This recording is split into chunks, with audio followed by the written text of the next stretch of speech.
Hello guys, நான் உங்கள் அகிலா. பால் கொழுக்கட்டைக்கு தேவையான பொருட்கள்: அடுப்பை பற்ற வச்சுட்டு வானலை வைக்கணும். அதுக்கப்புறம் அரிசி மாவும் தண்ணியும் கலந்து வச்சுருக்கிறத எடுத்து ஊற்றணும். கொஞ்ச நேரம் கொதிக்கணும். அதுக்கப்புறம் பக்கத்துலேயே அரிசி மாவு எடுத்து உருட்டி உருட்டி போட்டு வைக்கணும்.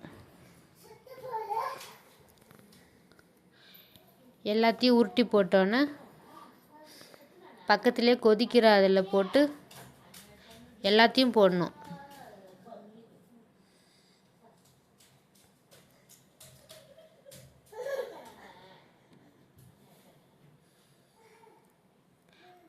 எல்லாம் ஒட்டாமல் இருக்க கிண்டி விடணும்.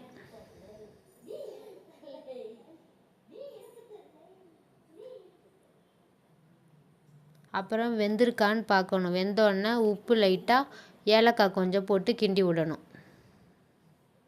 அப்புறம் சர்க்கரை கொஞ்சம் எடுத்து போடணும். அடி பிடிக்காமல் இருக்க கிண்டி விடணும்.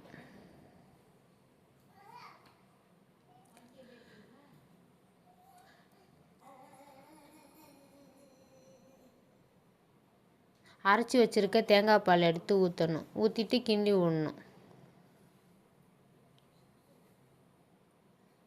நல்லா கொதிக்க விட்டு இப்போ இறக்க வேண்டியதுதான்.